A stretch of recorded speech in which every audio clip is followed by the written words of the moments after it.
any party, I think if not too long ago, the Honorable Chair drew my attention to the fact that when something happens to you personally, then you know the effect of it. What was this? Before you came. Was it a one? Lady, recently, the immediate past Chief Justice, Justice Enin Yabua, ordered for the appeal courts at the regional levels to be removed. The one in Central Region, for example, in Cape Coast, served Central and Western Region, and in some cases, Western North. The one in Tamale serves all the northern regions. Will you consider bringing the appeal courts back, considering the fact that it serves Ghana well after 10 years of operation? Will you consider?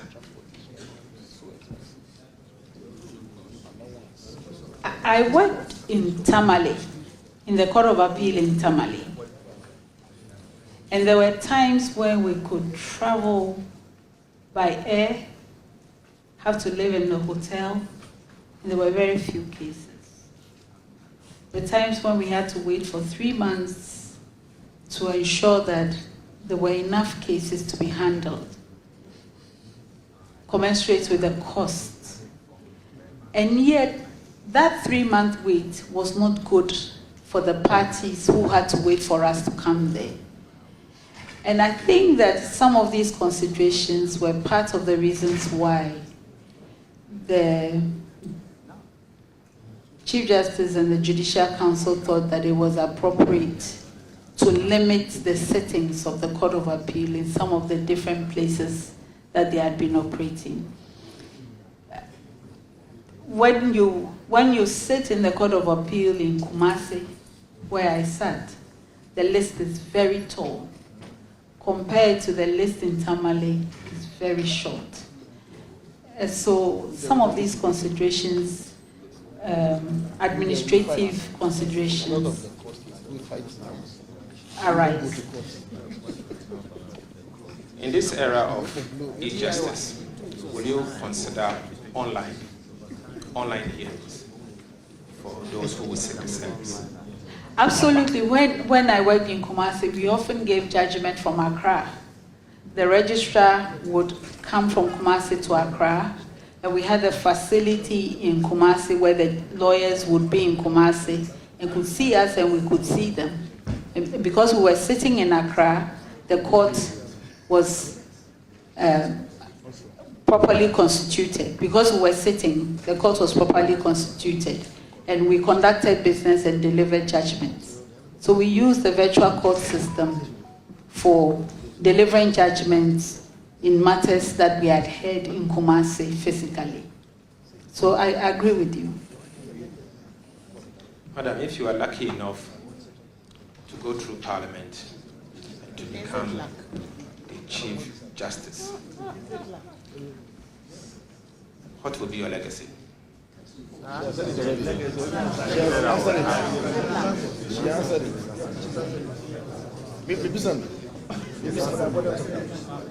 But avoidance of that, I'm not in I hope to leave a legacy of extreme efficiency in the delivery of justice, the use of rules efficiently and effectively, a legacy of intense training, raising of excellence in the standards of the judiciary, a legacy of use of technology, a legacy of publications. Madam, I want to know if all judges are given equal opportunity when it comes to promotion. So far, I haven't been part of the decisions to promote, so I cannot say for sure, but I would believe so, that there are considerations, objective standards that are used. So may I also know what is the role of the Judicial Council, the Ghana Bar Association in promotion, if they have any role, anytime promotion issues comes up? Would they have? The Judicial Council has a constitutional role in judges moving to the different levels of court. The Ghana Bar Association is a major stakeholder represented on the Judicial Council. As a Chief Justice, if a matter comes to your attention that someone has been promoted, maybe in error, what action will you take? Or he doesn't qualify to be promoted, but for some reason has been promoted. What action will you be able to take, or will you want to take? I believe I will not consider such a situation by myself. I will do so with all the stakeholders. You mentioned that you would like to leave a legacy if you are fortunate enough to go through Parliament. Efficiency and all of that. Currently, if someone wants to assess the efficiency of the administration of justice system in Ghana, do we have some policies that are available for the public for us to be able to assess? For example, human resource policy and promotional policy for judges. Do you have a policy relating to judges' promotion and human resource? I believe we have human resource policies. What about promotional policies? I'm yet to review such documents. I haven't been given the position of Chief Justice, so I'm not privy to these documents, these policy documents. Madam, in a related case, you had earlier on indicated the cost of the e-justice system. But another question that was put to you on the cost of the relocation of the Judges' Bungalow, now the site for the National Cathedral. You said you have not yet been there. Why is it that in one breath you know the cost, in another breath you don't know the cost? Because I'm the chair of the e-justice committee. It's my duty. It's what I do on a daily basis. I preside over all issues regarding the e-justice. That's why I know. May I know your views relating to a popular statement that goes around most female in this country relating to removal of taxes on menstrual product? I want to know your views on that. We are all for you. That one. It's a good question. It's a good question. This one is a Very good question so far. What do you do so far? What do you do so far? I believe the relevant ages for females who are in that biological state commences from somewhere around 10, 11 years up to 50 years. Now, if you're dealing with products for school-age children, I think they should be tax-free. But if you're dealing with products for working women, I don't think they should be tax-free. Well, it's your view, so I don't really want to go in. I just wanted to know your views. So, my last but one question. I did not impose that. And in any case, you've been in government for 6 years and you are failing to remove that. Because his boss interpreted. Madam, I want to find out from you.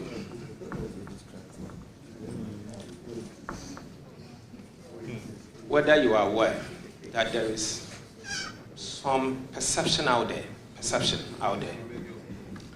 that the Ghana's judiciary, the image is going down. It is not as we have been aware of, because you hold the state together regardless. Have you come across some of these views? From politicians. I know that in many circles, you hear very high reviews of Ghana's judiciary. And as I've said, it's a human institution. So we have our faults, we have our strengths.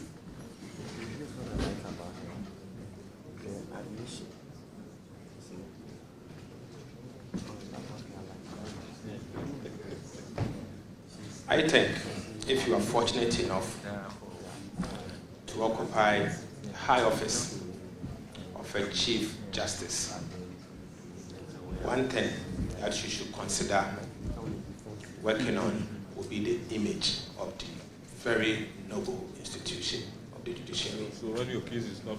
Thank you very much for that. Thank you for contributing that thought. But, Madam, have you declared your assets since you were nominated as the judge at the Supreme Court?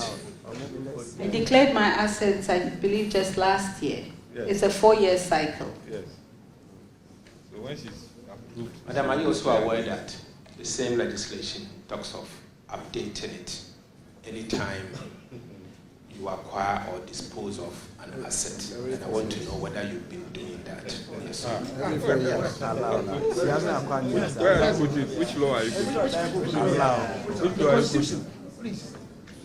are you putting? Which law are you putting?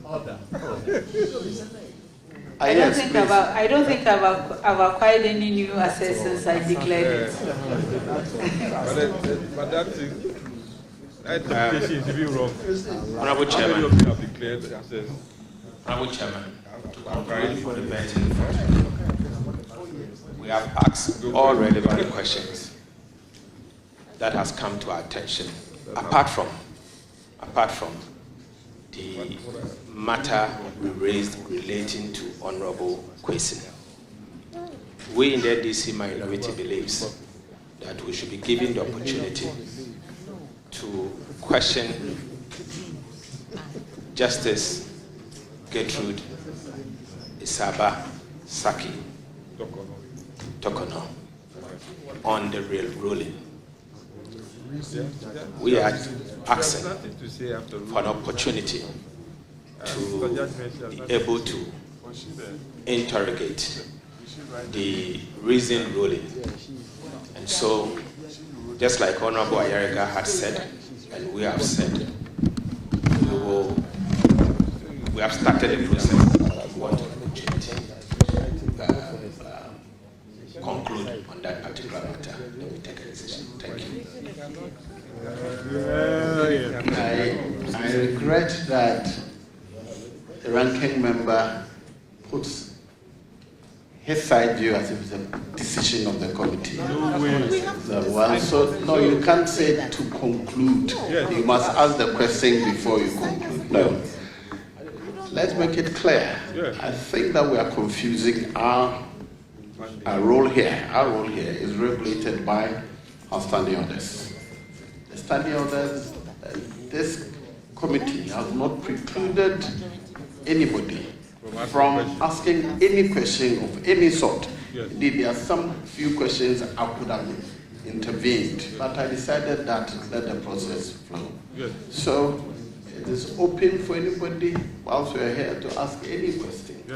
But please, let's not appear that because a judgment of a court, not her judgment, the Supreme Court, you have not had a copy, it in any way precludes the Appointments Committee from concluding its work.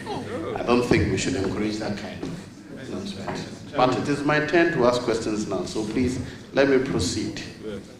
First, let me start by clearing this issue relating to Parliament not having records of the Appointments Committee consideration of this nominee when she appeared before us at the Appointments Committee in 2019. I have in my hand a copy of the report that this committee placed before Parliament. It is stamped Parliament Library. Now, this committee, its report and its proceedings are not recorded in the Hansard. So the verbatim report is not recorded anywhere. But the recordings are available, and if any member applies to the audiovisual section, get a copy. Because it's important that what has been placed on record, our public record, it should be clarified. This was brought to me by the committee, the clerk to the committee. I didn't even have to apply for it. So yes, there is record of what we did. There is record of the report we placed before Parliament. The copy is available in the library. But the Hansard will not have our verbatim report. If that is what my friend was talking about, then probably somebody misinformed him about our Hansard report. Right? Can we do this after? Now let me finish my question. Leadership. Passport it on to leadership. Let's ask a question. You always sit on radio and misrepresent people. Honorable, sorry, my lord. Let's ask this question. This is internal. Yes, Chairman, I agree with you that the information you have given or you have been given is correct. And that is not what I said when I raised the issue with our data management. Because I also have received a copy of the committee report and also a what do you call it? The Hansard. I have the committee report and I have the Hansard. And those are there. But I applied, like you are suggesting to me to do, to the audiovisual department for a verbatim recording of the evidence. I did, and I was told that it is not available because they do not back it up from here. And so these are the details we can discuss. But I'm saying that let us take note of this, and if we have to equip the audiovisual department to keep records beyond 2, 3, 5 years, we should consider that. But the point is that the audiovisual department does not have a record of the first time she appeared here in 2019. That's just my point. Message to the speaker. Message to the speaker. Noted. I am very well. This is what the audiovisual department brought to me. What they stated is different, but that's why I was insisting that that matter should not be discussed in public. But he insisted on putting it out in public, so it was necessary that I be corrected. Speaker. My lord, You can sit on the floor of the house. my lord is Me, Saki I'm afraid to criticize Abambabe. Torkornoo. Who are the I have a report before me which makes something I've heard other lawyers say. The report says she seemed to be strict and not approachable. That's what we always say about firm but firm. Not approachable is interesting to me. Being strict, I agree with you.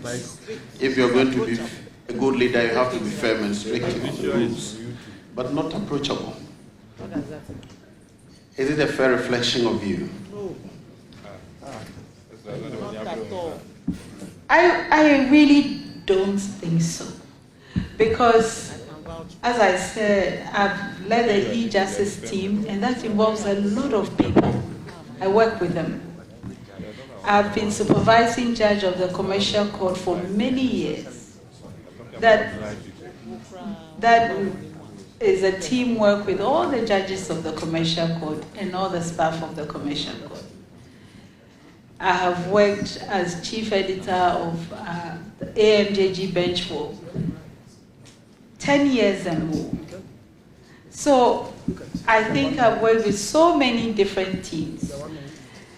Maybe what is peculiar about me is that if I have no business in a place, I don't go there. And usually when I'm walking around, I keep my head down because contrary to what people may imagine, I'm a bit shy. So if that is what has been translated as not approachable, maybe I have to start looking up some more. Very well. I'm also interested in another part, that she is a woman preacher at the International Central Gospel Church, ICGC, Calvary Temple at Sekomono.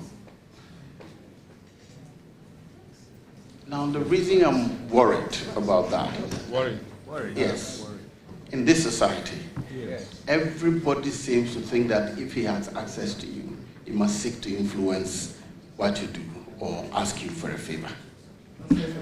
How will being a preacher in a church affect your work as a Chief Justice should Parliament approve you? Well, I'm a lay minister, and I'm not a full-time pastor in the church. But I have been in the same church. I was in that church before I joined the High Court. And I've been in the Judiciary for almost 20 years. And I don't think that anybody has ever attempted to compromise my integrity. Maybe that's what they mean by not being approachable. I suspect that is what it is.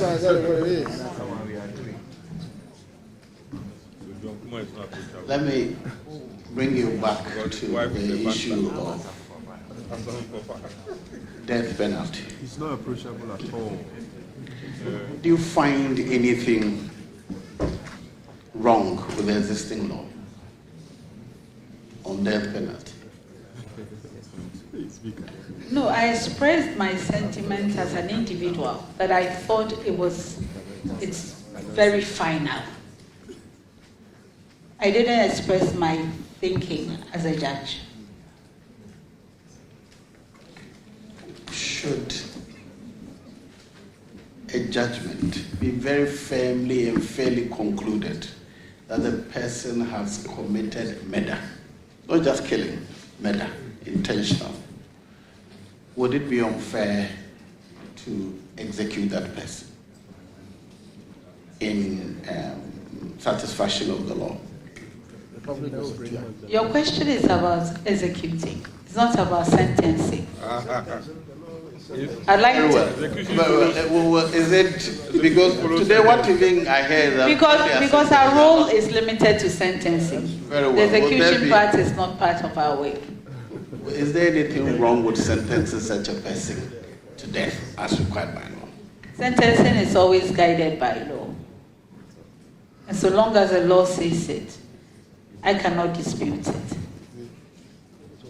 Don't you think that your lay position, your preacherhood is influencing, or your Christianity, so to speak, is influencing your perception of the death sentence? I don't think so. Very well.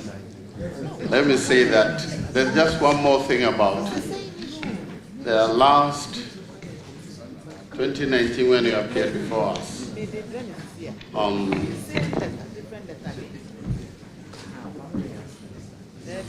You asked a question on contempt, and you suggested that because as a quasi-criminal offense, the punishment that can be administered is not defined, you may suggest that Parliament may wish to regulate what kind of punishment be. But I look at the Constitution, and the power is given to the Supreme Court to determine what is contempt and to administer exact the punishment that is appropriate. Remind me of the provision so I can follow you. For action, not the clerk of Parliament. 140.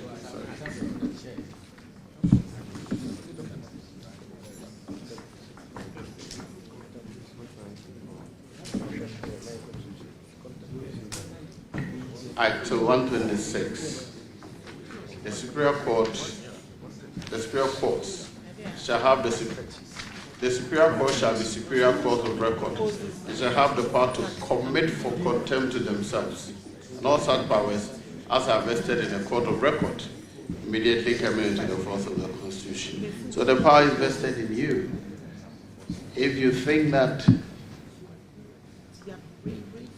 a sentence should be defined, don't you think that you have jurisdiction, as you suggest you would prefer, practice directions?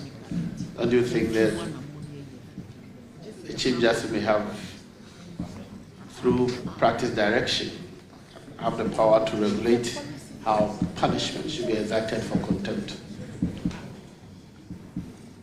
I think the Chief Justice may have a problem if the Chief Justice tries to set out punishment for the penalty for anything, because that's the preserve of Parliament. That's the preserve of statute. As it is now, the penalties are determined by the gravity of the offense, how the court assesses it. In Article 122, what constitutes contempt for Parliament has been also provided, and Parliament has provided the procedure for in our own standing orders. Standing orders are internal. I was thinking that if you let me start from Article 122. An act or omission which obstructs or impedes Parliament in the performance of its functions, or which obstructs or impedes a member or an officer of Parliament in the discharge of his duties, or affronts the dignity of Parliament, or which tends either directly or indirectly to produce that result, is contempt of Parliament. I think in form and substance it's not too different from contempt of court. But when it comes to how Parliament exercises power, it is its standing orders, which is not an act of Parliament, so to speak, an internal regulation. We have regulated how we should proceed. Don't you think that the court can do Suggestion is well noted.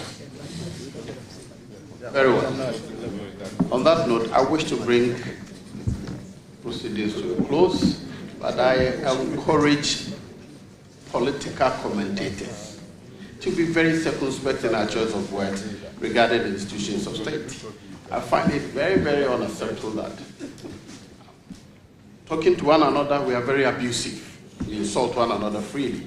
And then we extend that to bodies like the Judiciary, whom we would run to even when we cannot agree. I think that particularly politicians who are lawyers should be seen to be standing up for the Judiciary, because unfortunately, unlike us, they cannot speak for themselves. They cannot. But so I suggest, I'm hearing Honorable Singini saying depending on where, but it is the same thing. Whenever a party is in opposition, they argue that the Supreme Court or the court is biased towards them. So the statement is to all of us. I'm not differentiating. So what I suggest is that those of us who are lawyers, we should take the responsibility to protect that institution. Because like Justice Lawyer Mayor said, the bench and the bar, we are the same thing. You may find yourself living here and joining them or going to practice in the bar. If the court is not respected, you have nowhere to go to when we have challenges. On that note, thank you for attending upon the committee to answer questions. It's been a very long day. But before I discharge you, let me recognize the presence of the immediate past Chief Justice, my Lord Justice Akwesi Mbi.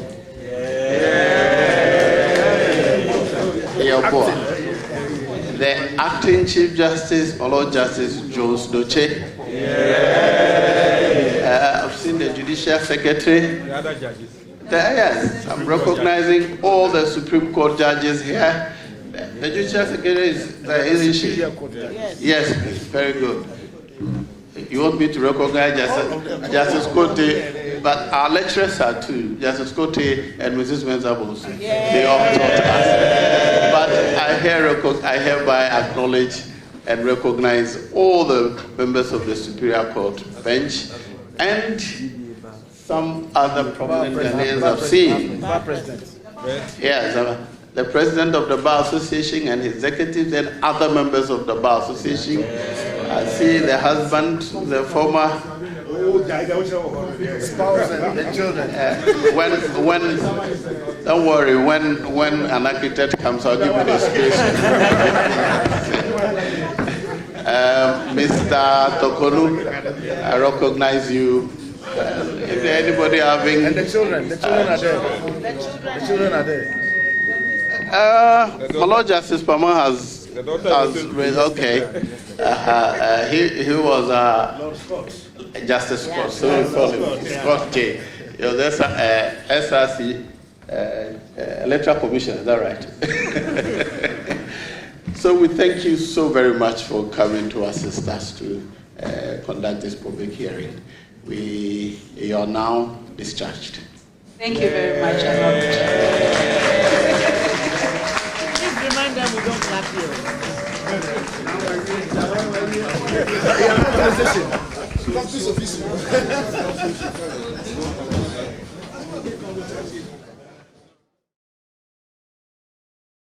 And good to be having you here on the Pulse on the Joy News channel. Just gone by was the vetting for the Chief Justice nominee Gertrude Torkornoo, and a number of issues developing in Parliament. It's time now to take you back just to give a sense of what's happening right after minority made that pronouncement that they will not be touching in matters relating to the approval of the Chief Justice nominee until that firm determination is made on the latest ruling by the Supreme Court asking Parliament to expunge the name of James Gyakye Quayson as Member of Parliament for Asin North. We can take you to the House now. My colleague James Kwesi Aveji is, of course, on standby for us. He's been monitoring the exercise throughout the day and now comes through with all that's been happening. A number of concerns have been raised about issues relating to dual citizenship, issues bothering on the birth certificate and the ruling of the Supreme Court on it, the Chief Justice nominee indicating her position on that, and some matters relating to death penalty being on our books. Quite a lot has happened, but the long and short of it is that the minority insists that they will not be making any determination until the ruling, the reasoned judgment on the decision asking that Parliament expunge the name of James Gyakye Quayson be brought before the Appointments Committee. Let's take you now to Parliament. My colleague James Aveji is there for us.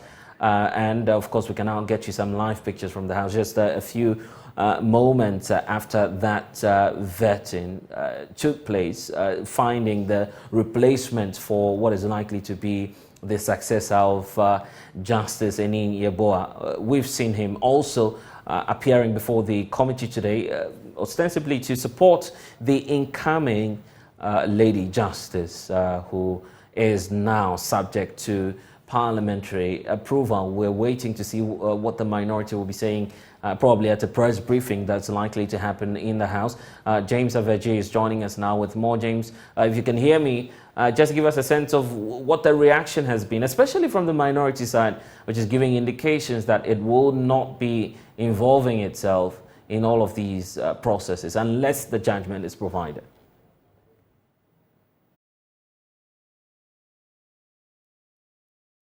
Yes, blessed. So the indication was initially given by the minority leader, Honorable Kesela Tofosin, in his opening remarks, where he made a point that even though they are coming to start the process will not be concluded on the side of the minority unless the full ruling or the reasons behind the Supreme Court's decision to actually write to Parliament to expunge the names and all the particulars of Honorable Jachi Kwesin disqualifying or taking him out of Parliament is made known to them, or the full ruling is given out. So that is where the first indication came from.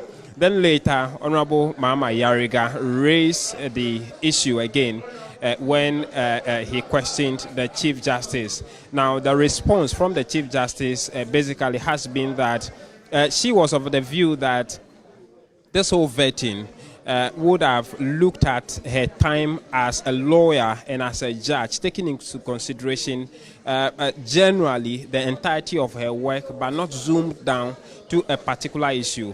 And so that was the initial view. Then the issue came up again from other members of the minority in their questions. Now, the second explanation she gave was that she would want to respond to it because the matter has now become of public interest. Now, she explains, or she gave the education that, in fact, the Supreme Court actually sits on a case only when at least 5 of its members are present. And so the decision on a matter is a decision of the Supreme Court. For instance, if the judges sit on a case and they want to come to a ruling, every individual judge on that case would have to submit their written judgment on the case, which will be compiled into a final decision known as the Supreme Court decision on the matter. And so it will not be really accurate to want to know her position on the matter, and would want to determine her fate by her position on that matter. So generally, that has been the exchange on that matter, and the education provided by the Chief Justice nominee, Gertrude Torkornoo, on the matter so far. What's likely to happen, because the minority side indicating that they will not be taking any further steps unless that reasoned ruling is provided. Are we likely to see a press briefing or an explanation from the minority side shortly?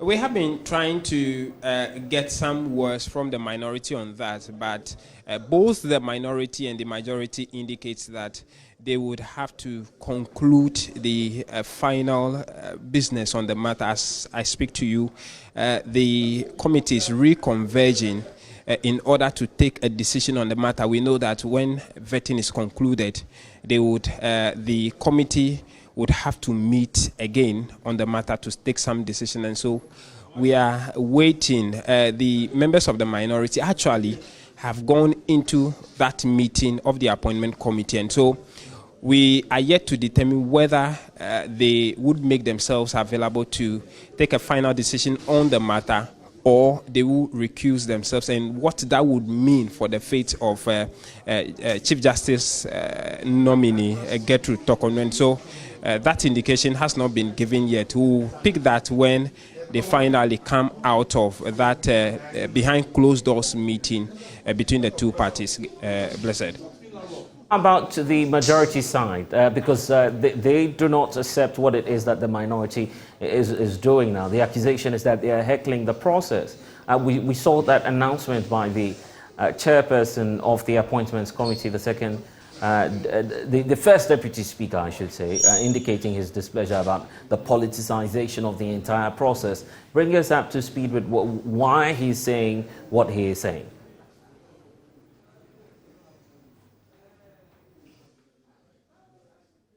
Yes, in fact, part of Justice Torkornoo's explanation was the fact that if you look at the entire court system, the Supreme Court reserves the mandate to protect the justice system. And so it cannot allow members of the public, being it those from the political realm or ordinary citizens, to denigrate the image of the Supreme Court beyond what the rules provide, going into the matter of contempt. And so the first Deputy Speaker and the chairman of the committee agrees with her position on that.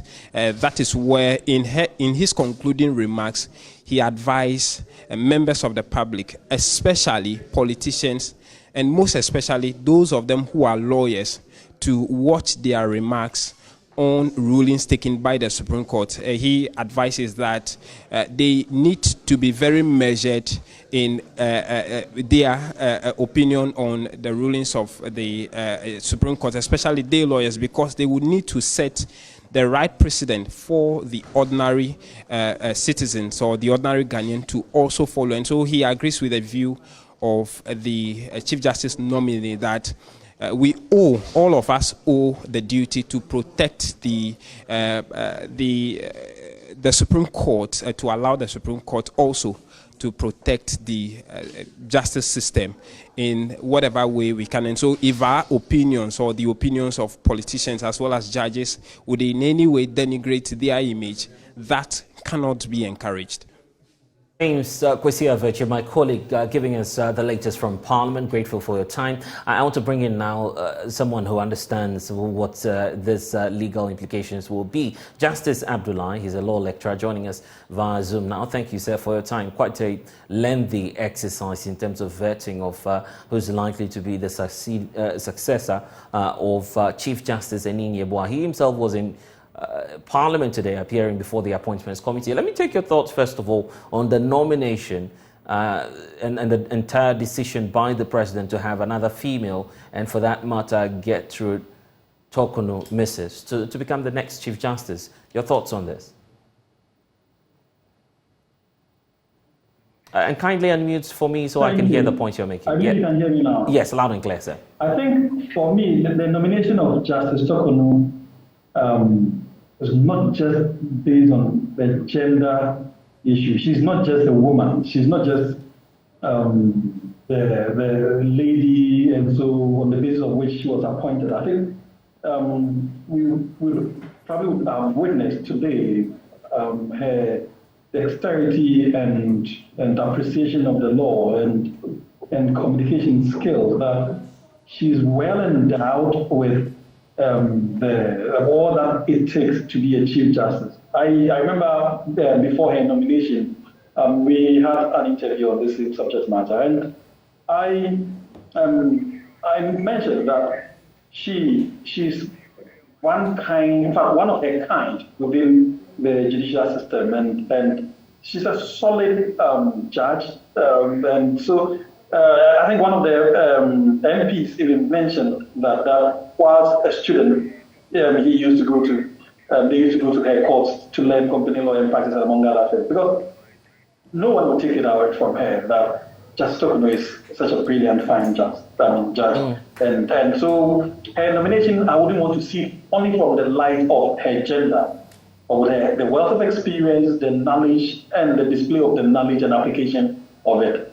She stands out, and so for me, it's not out of place at all that she gets the nomination to be the Chief Justice. Unfortunately for her, she's been caught up in this whole political web of why we're seeing the minority side take up the case of James Gyakye Quayson. It's as though they're settling scores in Parliament. The demand they're making, asking the Chief Justice to make available the reasoned ruling for which the Apex Court is asking Parliament to expunge the name of James Gyakye Quayson from the list of MPs. How difficult is that, or otherwise, for the Chief Justice? Nominee, I should say. Indeed, it is difficult because she's a Chief Justice who has both administrative responsibility and judicial authority to administer. And if I remember, the Supreme Court, in delivering their decision, mentioned that the ruling was to be ready at a specified time. I think that now asking the Chief Justice to produce that before she can be endorsed or otherwise takes a lot from her. Because first of all, because she's not the Chief Justice at this moment. Second, the decision to deliver the ruling has already been made and the timelines have already been spelled out. She does not have the authority to compel her colleagues to produce that reasoned judgment. She can only appeal to them, but under this particular circumstance, it becomes a bit awkward that she does that kind of work. I think that the minority could have done this better rather than holding her ransom to this. This is because the minority has a lot of lawyers, and they know that once the Supreme Court has said this, on the specified day, if the judgment is not out, then you have a reason to complain and complain to either the Chief Justice or whoever will be. I think now Justice Gertrude is acting to complain to him that we are awaiting this particular decision. So without this decision, we cannot make progress. And indeed, all of us know that sometimes if the decision comes and it comes late, it becomes impossible for it to take the next step. For instance, I'm assuming that the minority would want to have the right of review, and perhaps the decision may come at a time that their right of review may probably might have escaped them. I'm thinking that is why they have taken this hard position. But from what I said, I think that being a minority, they could probably have a better way of going about this. It is not an ordinary stabilizing on the fence, insisting on something of this nature being done, because probably people have any options available to you. But while we carry out this analysis, we equally have to be fair to the minority side of the House. We need to point out that all they are asking for is that they are awaiting the ruling of the courts. Then they can, of course, take on the nominee on that. It's within their rights, clearly, isn't it?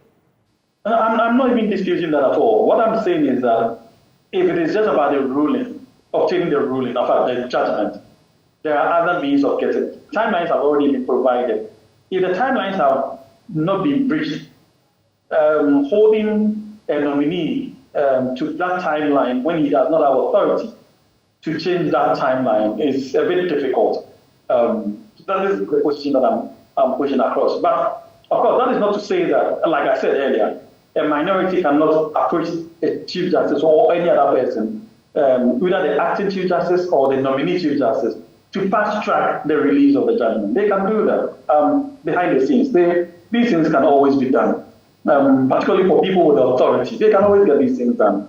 I can understand the fact that the minority also feels that, of course, the majority or the government, the executive, has a role to play in when the suspicion of the minority is obvious in the face of this. That by the time the decision will be out, even an attempt to have a review may not be available to them.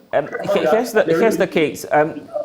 Justice Torkornoo seriously, and I believe so, wants to become the next Chief Justice.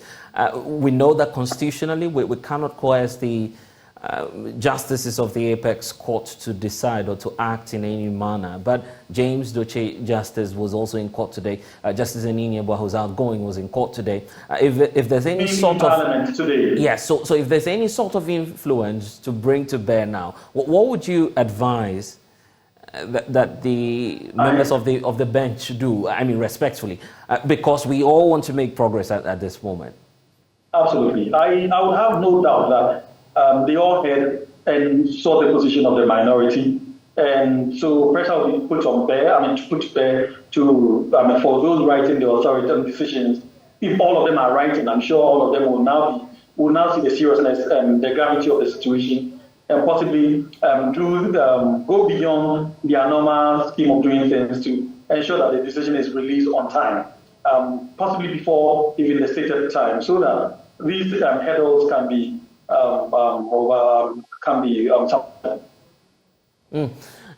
Another issue, very contentious one that has come up, has got to do with matters relating to dual citizenship, and it's still around the issues surrounding James Jachi Kwesi.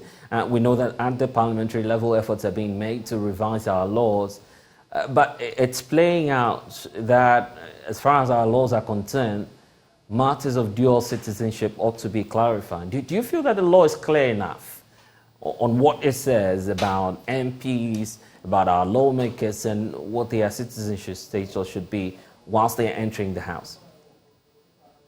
I do not think there is a problem with the law. And I do not, in fact, nobody has actually complained with the clarity of the law. I mean, the law has been clear. I think the problem is with the banning of dual nationals from holding specified positions. And, of course, determining at what point in time a person could be said to be a dual national or not is a matter of fact and law. If you're dealing with a particular country that allows you to denounce your citizenship the moment you file your decision to denounce it, it takes effect right from that moment. But if you're dealing with a country that goes beyond that, goes beyond filing the denunciation to sometimes having all kinds of meetings, conferences, and interviews before it is accepted or allowed, then it takes a different turn. Now, the problem with our people, I mean our MPs, have always been with this, whether the moment of the filing is the time that they are alleged to have, you are alleged to have denounced your citizenship of the other country, or it is the moment of receiving the certification. So this has been the challenge, really. So it is not really about the clarity of the law. The law is very clear. What I have heard JM, for instance, the ex-president, to be saying, for instance, is that he would want to have those issues involving the dual nationals not occupying specified offices, because dual nationals are not allowed to occupy specified offices. He would want to take those things out, because for him, we are losing a huge amount of resources, our resources, simply on the basis of this law. And so he would rather want these persons to come into this country, to be able to occupy positions that they could influence, to be able to help with our development. And so that's why he's pushing for that. The bill in Parliament, if you've seen the bill in Parliament, which was filed, I think in 2018 by the sitting president, on the basis of the decision of Asari and Attorney General on this same issue of dual nationals and the position they occupy. It's clear from that bill and the memorandum attached to it that there is some form of dissatisfaction, even with current government, with the existing law. And so that appeared to be a conclusive decision on the part of both political parties that we need to revise the law, not on the basis of the clarity, but on the basis of bringing up all our citizens from wherever they are, regardless of their the status of their nationalities, to contribute to our development, and then also decriminalize this whole aspect of it, because we've lost others on the basis of this statement. We've lost them. If you remember, Draman Sakandi is gone after the imprisonment, but a few others also going through the same tortured life because of this same law. And so if you have to revise it or amend it, if we are amending it because we believe that these people have something good to offer all of us, and their continuous incarceration will not serve any useful purposes for our national development or national efforts. The dual citizenship is equally connected to this because for the minority side, and apologies for being fixated on the minority, they seem to be having quite a number of issues, including that ruling that I'm about pointing to, the decision by the Apex Court indicating that the birth certificate is a proof of registry and not necessarily citizenship. That's also causing some stir. Indeed, it is. Ordinarily, I would disagree with such a decision. I was shocked when that decision came out.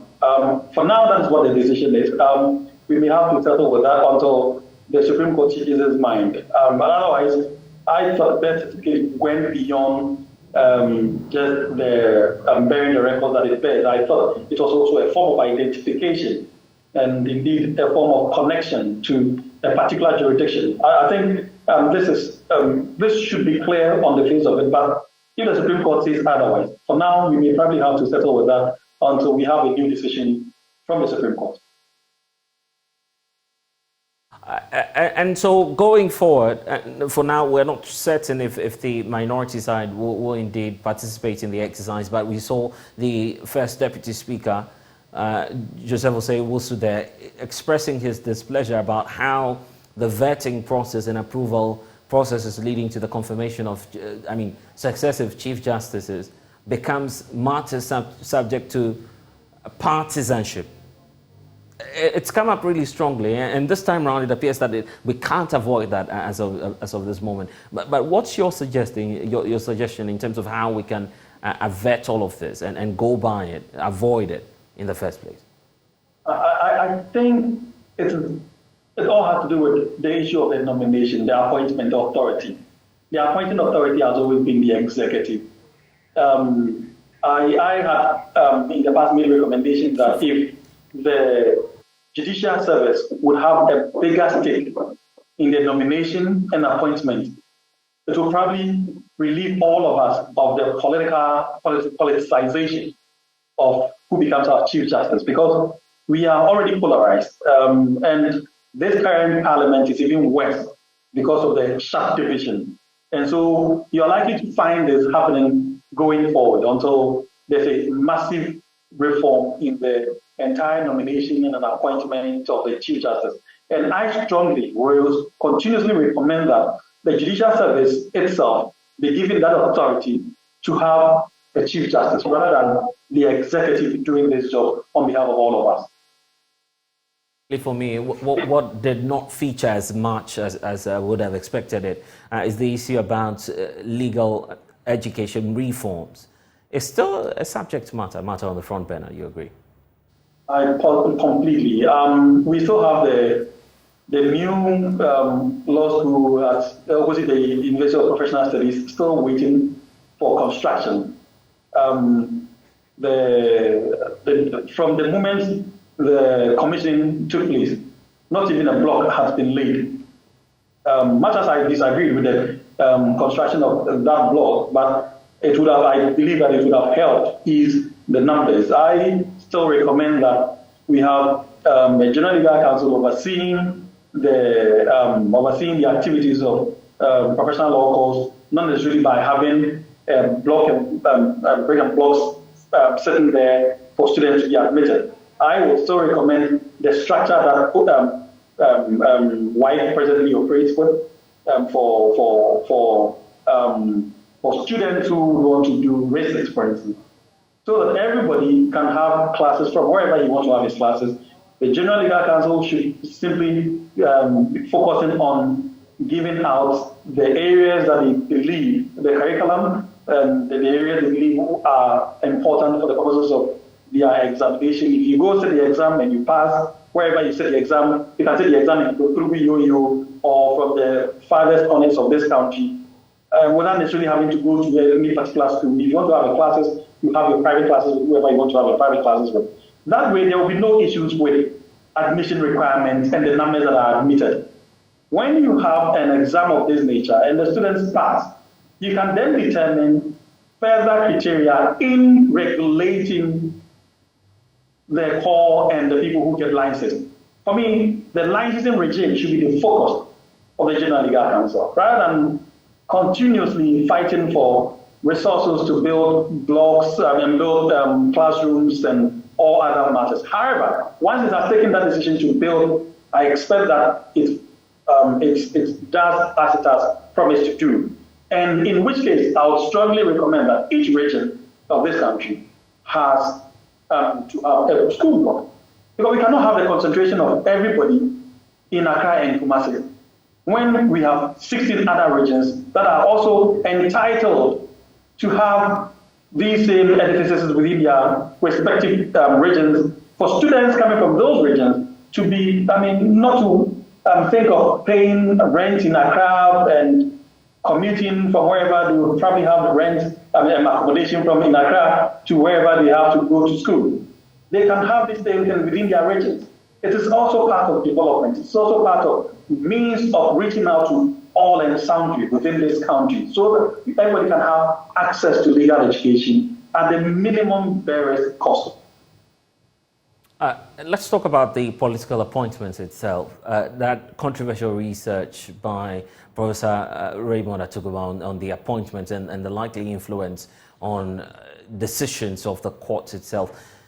Is that likely to come to the fore now that, of course, President Akufo-Addo is having another shot at appointing who the next Chief Justice will be? He's had the opportunity twice, quite a rare situation.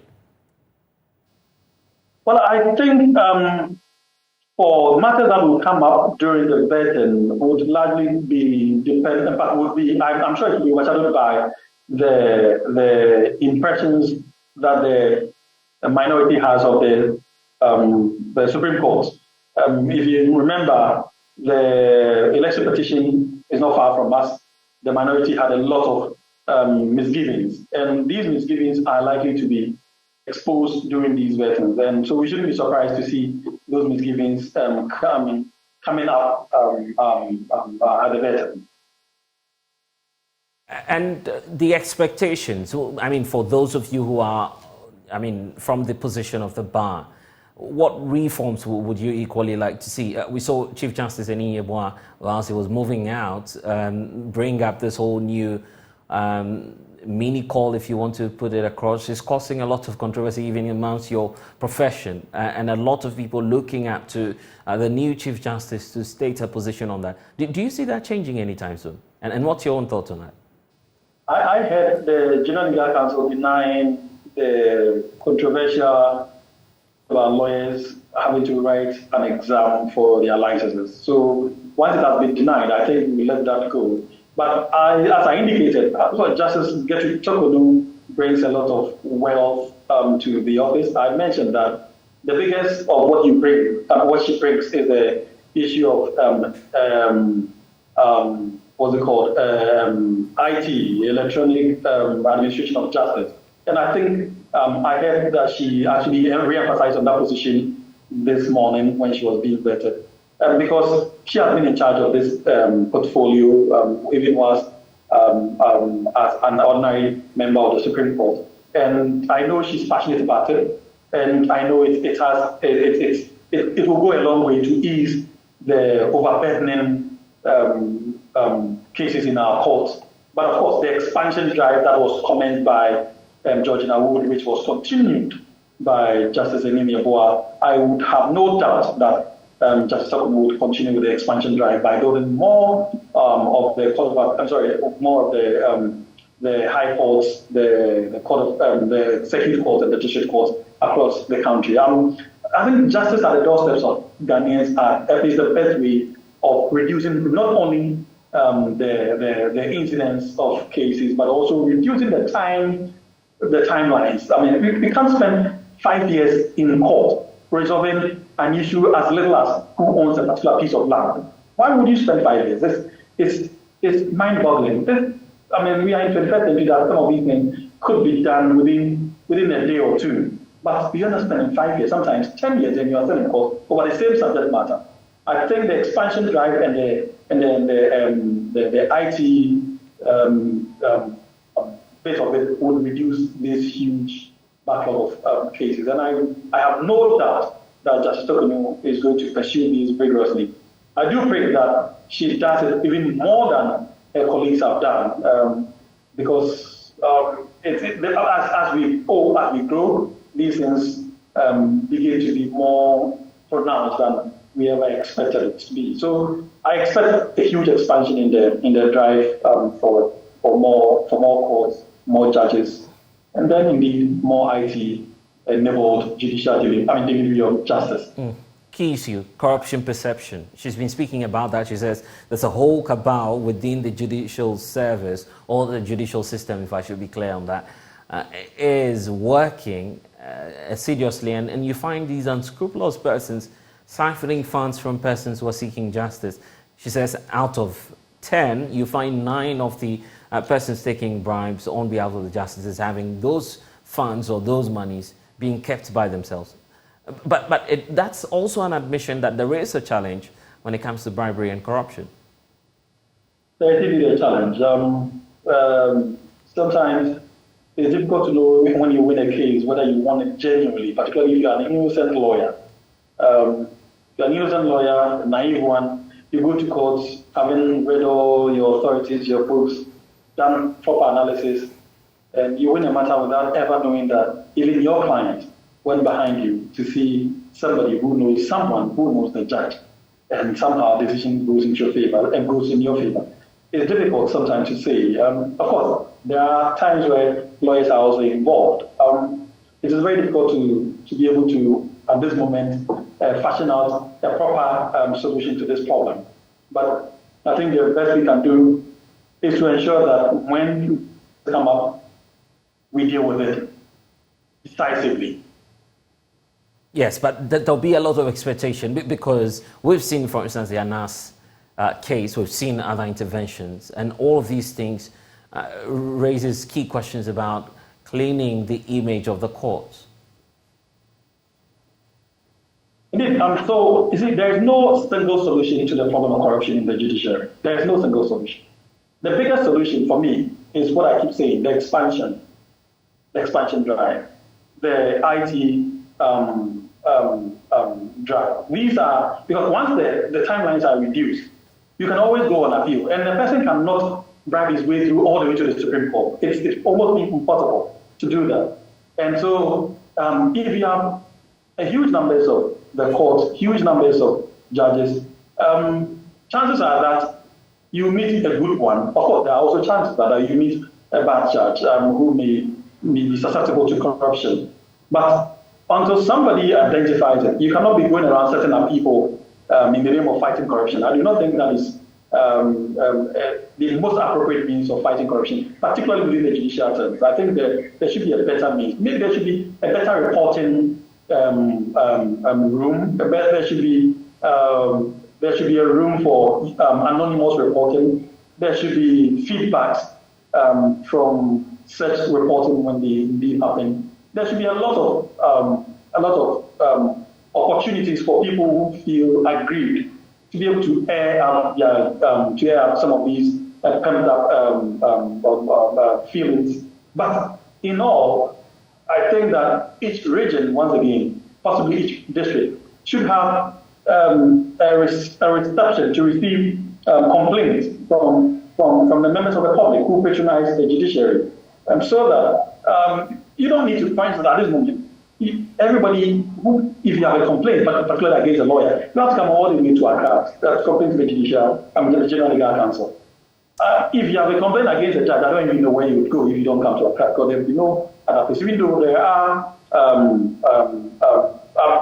offices across the country, but I think that complaint centers should be available in every area that we have a court, so that people, and it should be manned by independent persons who are willing and ready to fight corruption. They should receive this information, send them across, and if these things are implemented to the fullest, I think it will reduce the incidence tremendously. Justice Abdullahi, grateful for your time here on The Pulse. And please stay with us. I will give you some updates of what's happening in Parliament, plus get you some updates on the stories coming through here at Joy News. This is The Pulse.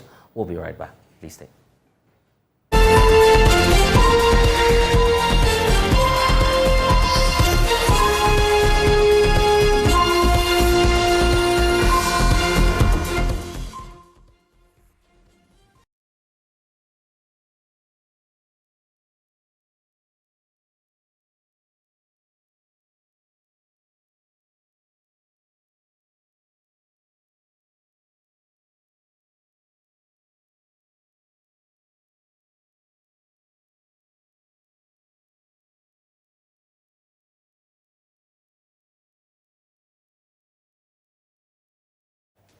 And you're welcome back. This afternoon, we're speaking with the US-based footballer who's decided to do some charity work here in Ghana.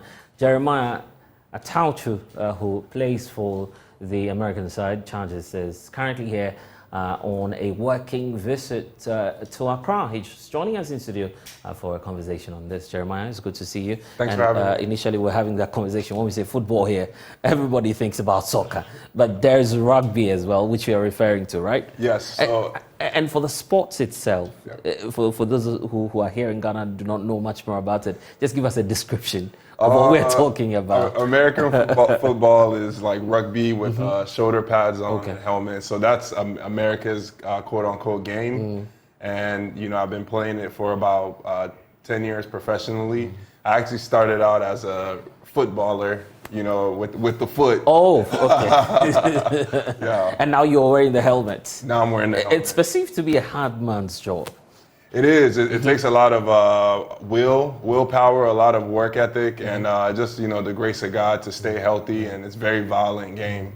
And what's amazing is that many see this just as the sports and the money that comes with it, but what you're doing is going beyond and bringing about some change. And that's why I want to talk about why you are in Accra and why you're deciding to do charity, by the way.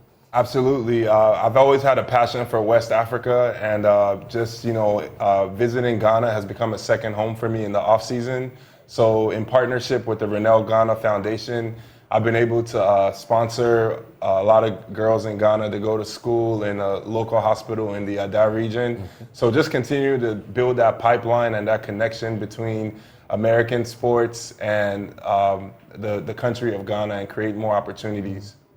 What was that point of reflection for you that made you go all out to support and to say, well, first of all, it's Ghana and I'm supporting these girls? I think it's just the, you know, first of all, just the love of, you know, what Ghana represents to West Africa, the Black Star. We know how important, how unifying Ghana as a country is for West Africa. Being somebody that left the continent at 8 years old, you know, I'm coming back for the first time after 22 years. You know, that's, really why I'm in Ghana in particular. It fits into this whole national policy of beyond the return, trying to harness the energy of the African diaspora and getting them to build back the continent. Do you subscribe to that idea that we need to gain more momentum and getting the diaspora back home? That's absolutely my passion. So when I'm in the locker room with the guys, you know, we have these conversations, and a lot of these guys who are African American with no ties with anybody in Africa, they want to come. They're like, take me, you know. So for me, I put the onus on myself to build that bridge, and that's really my end goal, is to, you know, create a pipeline for kids who want to play sports and really just allow them to be able to go to college abroad. You've been in Accra for a number of days. Where have you been so far, and how exciting has it been? I mean, speaking to all these people, you motivate, you inspire, and you support financially as well. So being in Accra has been great. I've gone to the Ada region. We've done some work at the local hospital, donating beds, and in the maternity ward, oxygen tanks. We've been up north to the Tamale region. I made it to Bogatanga. And I see you're excited about it. you know, living abroad, Yeah. you know, there's definitely a passion and a different energy with this new generation that I'm a part of, to really make that connection and partner with organizations like the Renell Ghana Foundation that's doing amazing work for the girl child in Ghana. I see. And this whole push to have more and more of your likes, persons of influence to support, is this something you plan to network on to get more people joining and coming on board? And what does the future hold for this project that you're running? I definitely think the future is, you know, me taking back, you know, all my experiences and the wealth of knowledge and seeing where the needs are within the country, and just kind of, you know, transferring that over to my peers. And I know a lot of them will be excited. So, you know, this time next year, I'm planning another trip with a big group of guys. So there's going to be more of an influx of support for the youth, you know, to really encourage them and push them in different directions, not just sports, but just overall and how they can help build up the country. Is it just in the area of education? Because sports development is also critical, you agree? That's the space in which you find yourself. Yes, absolutely. So I attended Georgia Tech, the Georgia Institute of Technology in Atlanta, Georgia, a very highly prestigious school. We have to play sports and go to school and be very competitive at both. Yeah. So for me, you know, the school always comes with the sports, and, you know, we kind of want to mend the two together. Okay. Yeah. I'm expecting that a lot more will happen in the coming days. But Jeremiah Atauchu, the name itself, when that sounds, where do you draw the connection? Man, so, you know, a lot of people have drawn the connection back to Ghana. That's a very popular name. Actually, when I was in the northern region, they said that there's an Atauchu in that area. I was born in Nigeria, and I moved to the United States in 2001. So, you know, I could be from anywhere on this Western hemisphere. What's much more important is that you are African and you identify with the side of the continent. But life out there in the Americas and for persons of color, it's often a matter that comes with a lot of concern. Are you coping, and how are you finding it out there? It definitely, you know, I always say a lot of us need therapy. For me, being a person of color, playing a very aggressive, violent sport, you know, that allowed me to exercise my God-given abilities, played right into that, and that was my therapy for a long time. I think right now my therapy is, you know, traveling around the world and, you know, blessing people and, you know, being healing to, you know, to the place that I'm from. And let's talk about your sports. It's not so popular here in Ghana, but how about plans to make it more popular and to have many more people follow? For instance, what was the last performance in terms of the last season for you? That was in January, okay. So, you know, Yes. we have a pretty long off season. We see a lot of the NFL Africa has made a push to make a presence in Ghana. For me, having started out as a real football player, yes. I'm more passionate about allowing kids to develop in all sports. So including the female sports to possibly create a pipeline for scholarships abroad and, you know, other opportunities that way. Do you feel we should be putting that as part of the extracurricular activities in our, you know, education system? Because football finds a clear expression when it comes to the high school, the senior high school level. We go for intercolleges, and the type of football you're talking about does not find its way there. Do you feel these are some of the considerations we should be doing in terms of policy? Absolutely. Definitely a developmental side of it. So having the resources for kids to train, the proper nutrition, and just creating a space for that. So that's really one of the first mandates for me, is to create that, you know, that platform for kids to be able to get into these sports. Okay, let's talk about the message to stakeholders and having participation with this foundation that you're running here in Accra. Are you open to having more and more people join you, or would you want to see more support and partnership? Some may be strategic, you know, just people supporting the cause that you are on. This is absolutely an international push. So I'm calling on, you know, my professional soccer players in Europe, my professional football players in America. So this is we all want to be able to come here and say that we open doors. We got the chance to go abroad and really had opportunities. You know, I don't know if I would have had that same opportunity here. So we want to open more doors for people on the continent. And you give them wache and fufu when they come around, I'm sure. The wache is amazing. Definitely. Jeremiah, any final word for our viewers and for those who love your sports? Just, you know, my love for the country of Ghana, the efforts that, you know, Ghana is making, and just, you know, we want to continue to pour in and invest into the youth. And the Renell Ghana Foundation, my friend Nelson Mandela has been taking me around the country. And you're enjoying. You're having a good time. I'm having a good time. You know, it's definitely doing God's work, so I'm definitely enjoying it. Anyway, Jeremiah, we'll see you again. Thank you. And I'm sure, when next will that be? Very soon. Very soon, and that's it. He's a rugby player, but in America they say they're a footballer.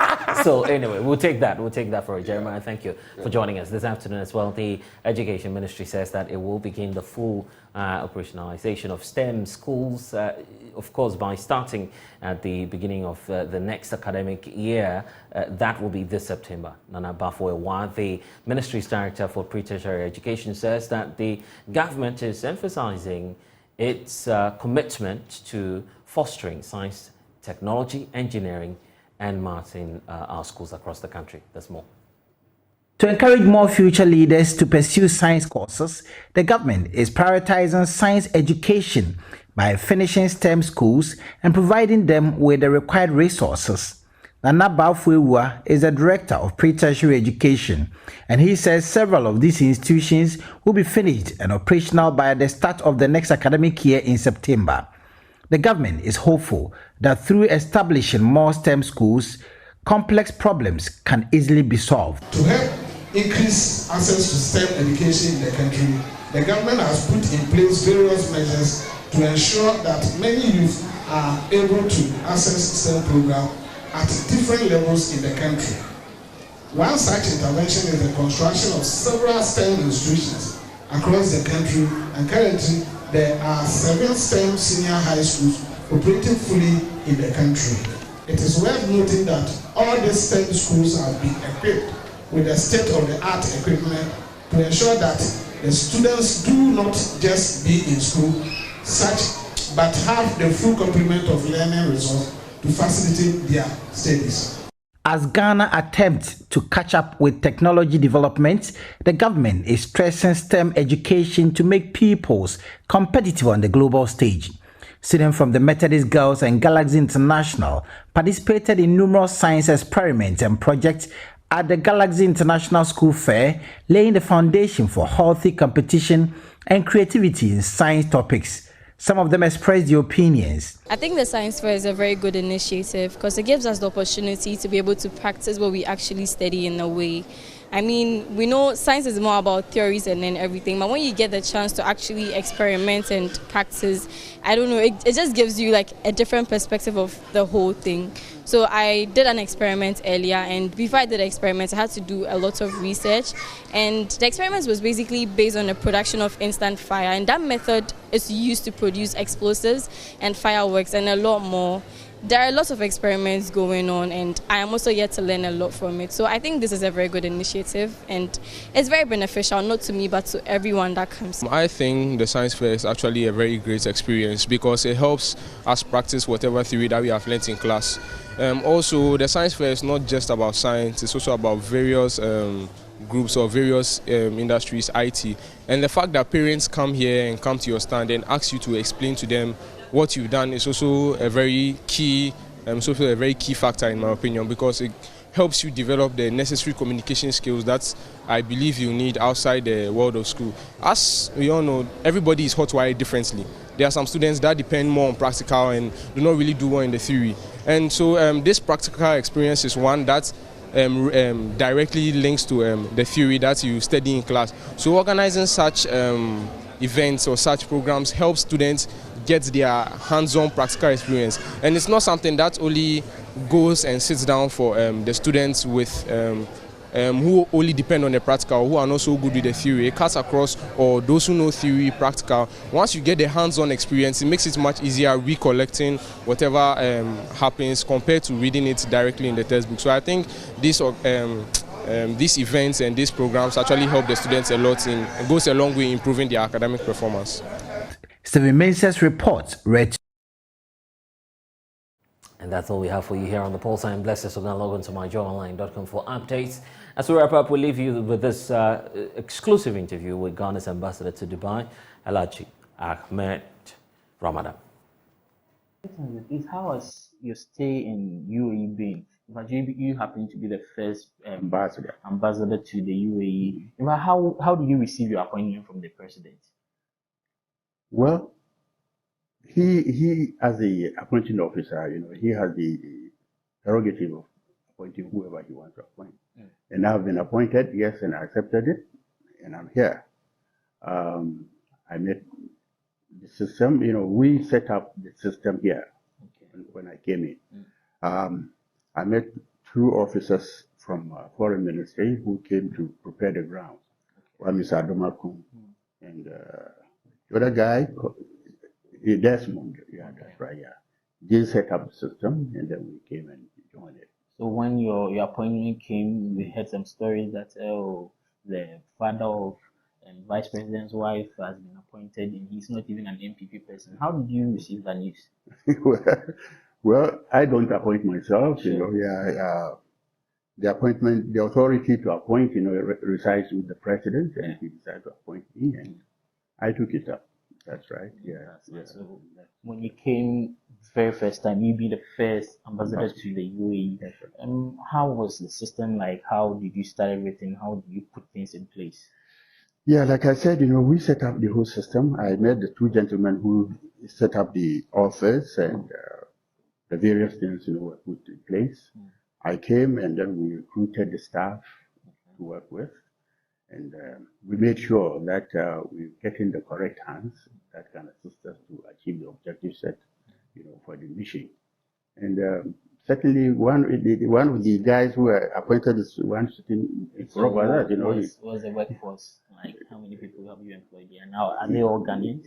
Oh yes, no, not all of them are Ghanaians. We appointed 5, home-based staff. Two of them being, one Pakistani, one Sudanese, as a translator. And then we have the home-based staff, 5 of them coming from foreign affairs to join us. Yeah. So that's how we started. So when you came, where were some of the challenges you faced? Well, the initial challenge is how to locate Ghanaians, how to really make Ghanaians believe that there is a central authority that can take care of their challenges and see how best it can be addressed. Yeah, so we got in touch with an organization which was in existence before we came in, called GASCAD, Ghana Society for Abu Dhabi Society Social Club. So we started getting in touch with them, having interaction with them, so that they will really bring us up to speed with what is going on around us. And I think they were very, very useful to us. And they started coming to us gradually with some of the information that we needed. Yeah, so we kept appealing to Ghanaians that whenever they arrive in this country, the first point of call should be the ministry. It will be the embassy. They should come and register with us. But not all of them really do that. But some of them do with the social club, and we kept interacting with each other. So as you speak, how many Ghanaians do you have in your database?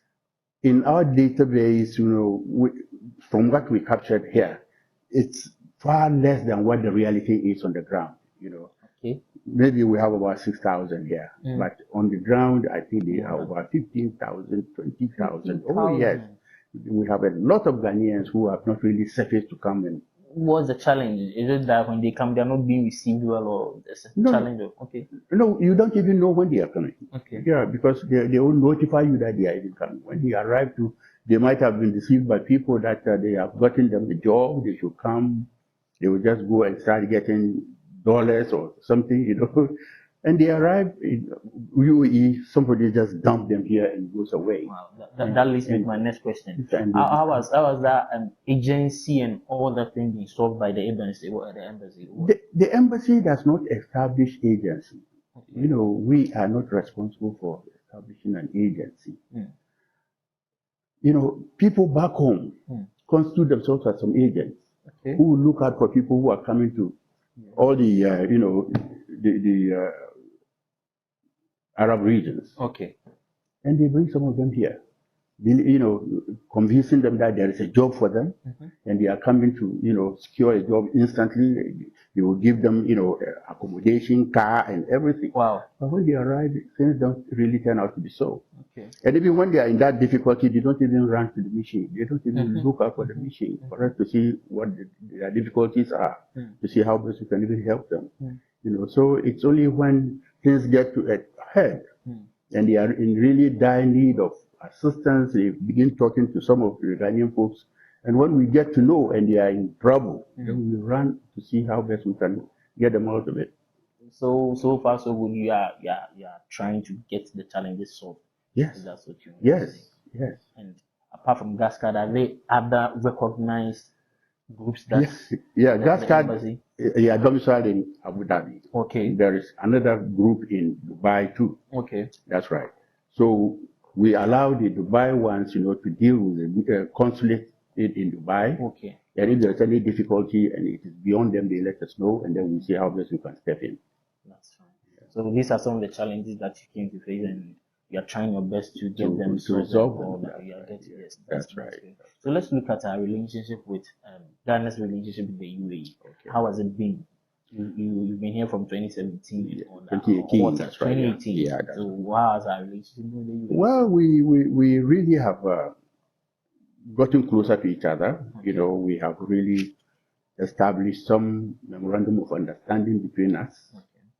We made them to understand that our people have been coming here to seek job, and then there is this kind of issue where they come in, this kind of job they are expecting, they don't really get them. And that we want to step in to make sure that these things are smoothing down. So we signed an MOU on labor migration. Okay. But it has not been fully ratified back home and even here. Okay. So it is still, in the pipeline. Been a challenge. That's right. Well, the challenge that our parliament has not really, deliberated on it to finalize it, and then they also haven't really completed their processes of finalization. It's still in the pipeline. So they are still in the pipeline. Okay. But we also did that of visa waiver, which was also ratified by our parliament, and they also ratified it here. But we have certain initial difficulties with the airlines when they are picking the Ghanaian, to this place, not knowing that this is have been ratified, it creates a little difficulty. But for now, it has been resolved. People coming with diplomatic passport, they don't really need the visa. They can come in, and when they arrive, they can get their things through. So back home, we've been hearing about Ghanaians coming here to suffer in the Gulf, and a whole lot of stories. They come here, some die, some are being maltreated and all that. How true is these stories that we hear back home? Well, I think certain ones of them may be true, but there are a lot of exaggerations. Okay. Yeah. Some people come, we don't even know where they are. They get sick, and they may not get, the proper health attention, and the way that is possible. Because even recently, a Ghanaian, we had a report that, he suffered from chest pain, and he was in employment. Okay. He came home, and the next day, the ailment became so serious, and he was taken to the hospital. He came back again, and he died instantly. Wow. So we got in touch, they got in touch with us, and we also got in touch with the employers. We spoke to the parents back home, who authorized that, the gentleman be buried here. Okay. So he was buried, and then we are now seeking, following up for his benefits to be transferred to his parents. Okay. That's some of the things. So it's not like we hear back home that people come here and they are maltreated and all that. Oh no, yeah, some may be maltreated. It's possible because only last week there is a gentleman presently in Ghana who got married to an American lady here. Yeah, that's why he came. She's a black American. Okay. He got married to her. He came here with his two children, one 6-year-old, the other 14-year-old. He brought them here. They were putting up with the American lady, and there was some misunderstanding between them. Okay. And he went back home, leaving his children with her. Wow. She was taking care of them. She took them to school, and after some time, he rather sent a message to the ministry that because of what happened between him and the woman, some bad blood has really developed between them. He sent a message that, his children are back here in Abu Dhabi, and they are being maltreated by his former wife, and they should get them back home for him. The guy is a Ghanaian? A Ghanaian. Wow. Yeah, he's called Alabera. Then, he wants to get the children back home, And you can imagine what happened. We went through hell. We were all over the place. We went to the school. We met with the parents, with the girl who is taking care of me, a Nigerian girl who was taking care of him, because the American woman has gone back to America. Okay. And well, in the long and short of it is that last Friday, the boy has been sent back home. It's a boy and a girl. The boy, 6-year-old boy, has been sent back home, but the girl is here. She is 14 years and he's in secondary school. And the authorities are saying that probably they will do well to take care of her until the end of her education.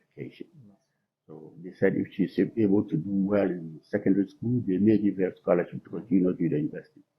But the father is still creating some difficulty to us, saying that, her Islamic, religion is being disturbed because the lady who is the kind of nanny to her is not a Muslim, and that they are not given the opportunity to practice Islam properly. So he wanted the children back, and it's a problem. We asked him to come over and get his children. He said he can't even afford flight to this place. So you can imagine the difficulty. We don't get some of this, very often. But once in a while, when they come, we try hard and see how best we can give it a human touch, and resolve it. So now let's look at. In fact, when I came to this country, I've seen a lot of things. How laws work, how beautiful the place is. They've really planned the country, like their rules, everything. Do you think they are doing something right that Ghana is not doing? That's why we are a bit lagging or something. This is a very difficult question. Very, very difficult question. In fact, not even that. Okay. They are greener than we in the forest land. They are greener than Ghana. And you ask What's the yourself, secret? What is the secret? They desalinate,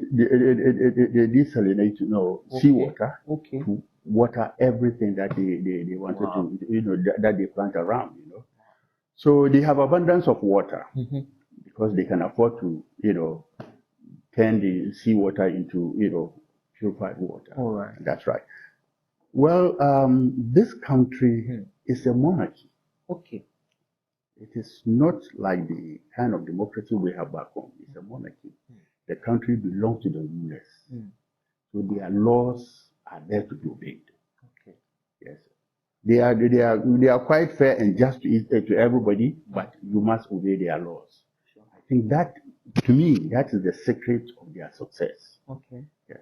And then also, the population of UAE is around 17 million.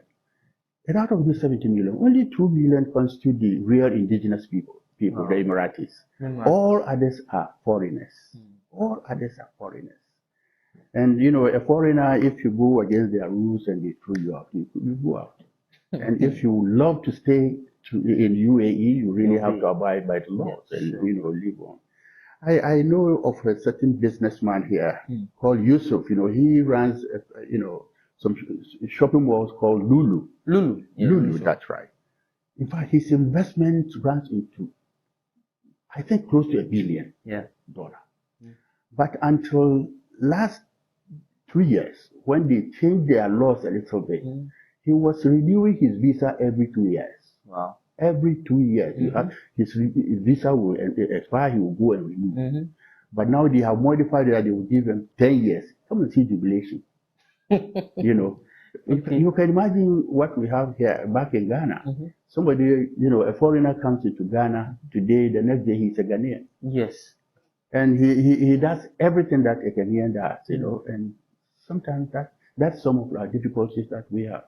We can't control the outsiders that come in, and it's really difficult. So do you think democracy is not really helping Ghana? No, I'm not saying that. I'm just saying that democracy, is useful, it's good, but I don't know. Here, the absence of it has really shown that it made them progress faster. I don't know why, whether it is the absence of it or something else. So I have not been able to place my hand on that something else, except that I know that it is a monarchy here, not the type of. So you were explaining how their system is like. So they have states, like 7 states. Yeah, they have 7 emirates, which came together to form the United Arab Emirates. The Abu Dhabi Emirate is the leading emirate with the largest concentration of oil. Okay. That's right. They produce about 68 to 70% of the total oil, production of UAE. And Dubai had about, they produce about 18 or 20, or 20%. That is it. So whenever Dubai is in difficulty, the UAE that bails them out. They have the money to do that. But Abu Dhabi is always they occupy the presidency of the UAE. Okay. Abu Dhabi, the prime minister, Dubai is the prime minister, and the rest of the states, have their own responsibilities. All the rulers come together to form the central national authority. That's right. So far, how strong is our relationship with the UAE? What are some of the benefits that we've gained so far? No, we have a good relationship even well before the establishment of the mission. Okay. Because this Takrady, energy system that we have, Tico and Taka Tico business, that the Takrady, was financed by the Abu Dhabi, central authority. Our intention. Okay. We had desalination, plant there, which is producing some purification of water from the sea for the people of Tertiary area. And then the port expansion, they also finance that portion. Okay.